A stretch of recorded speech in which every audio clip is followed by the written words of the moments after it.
Hi everyone, my name is Srinidhi, and I'm a PhD student at Carnegie Mellon University. Today, I'll be presenting my work, GenAssist, Interactive Prompt-Driven XR Program Generation. This work has been done with my co-authors, Akul Singh, Edward Liu, and my advisor, Anthony Rowe.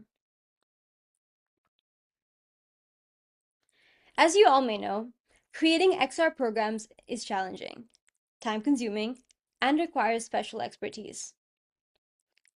Developers must work across computer programming, design, and 3D content creation, which creates a high barrier to entry and makes it not very accessible to non-expert users.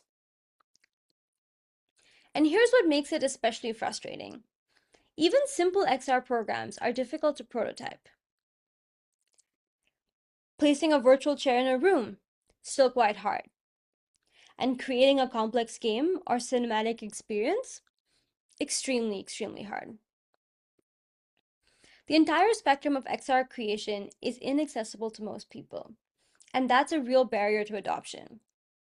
Our focus here is primarily on simple, quick, and easy prototyping of XR programs. And these use cases are compelling. Think task completion assistance for industrial workers, AR tour guides, educational content in VR, virtual staging for real estate, or remote assistance overlays.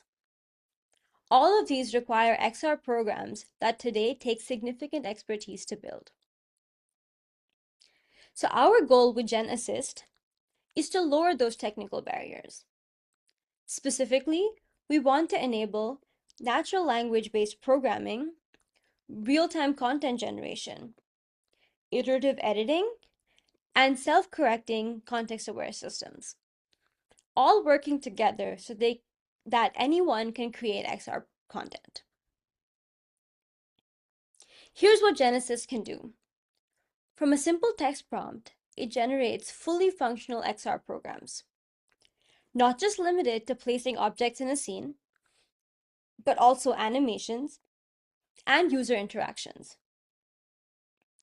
To achieve this, GenAssist introduces a closed-loop generation pipeline, which is the core idea.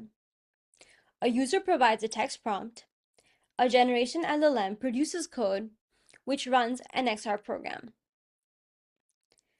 That program then has feedback with scene information to a correction LLM, which refines the output and corrects it as needed. Let me start by walking through the generation side. Like I said, a user's text prompt goes into an LLM, which produces code for an XR program. Specifically, we use GPT-4o for our LLM, and we use Arena XR as our XR platform. But we don't just send the raw prompt. We augment the LLM using Retrieval-Augmented Generation. We maintain a database of platform API documentation and code examples, and we retrieve the most relevant documents at query time. This grounds the LLM in specific capabilities of our XR platform. Additionally, the system searches a database of available 3D models and passes the relevant ones to the LLM as context, so it can incorporate real assets, not just primitives. Now, even with retrieval augmentation, LLMs still make mistakes, especially with spatial reasoning and 3D layouts. So after generation, we extract three sources of feedback from the generated program: the current program code, a 2D rendering of the scene, and the 3D coordinates of all objects.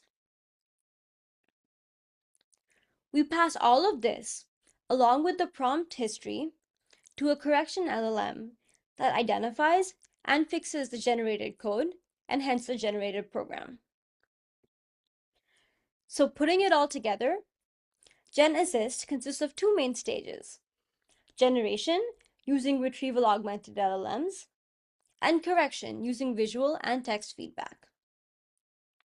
This closed-loop architecture improves both accuracy and reliability of the generated programs.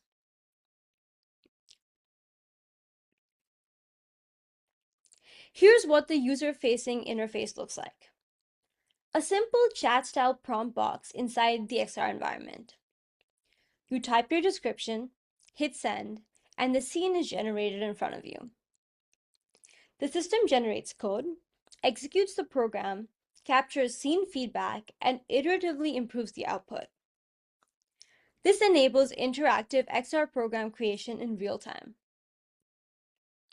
Because we pass in the full context of the program, from visuals to text to user intent, we are able to make iterative changes and updates to the program as we go.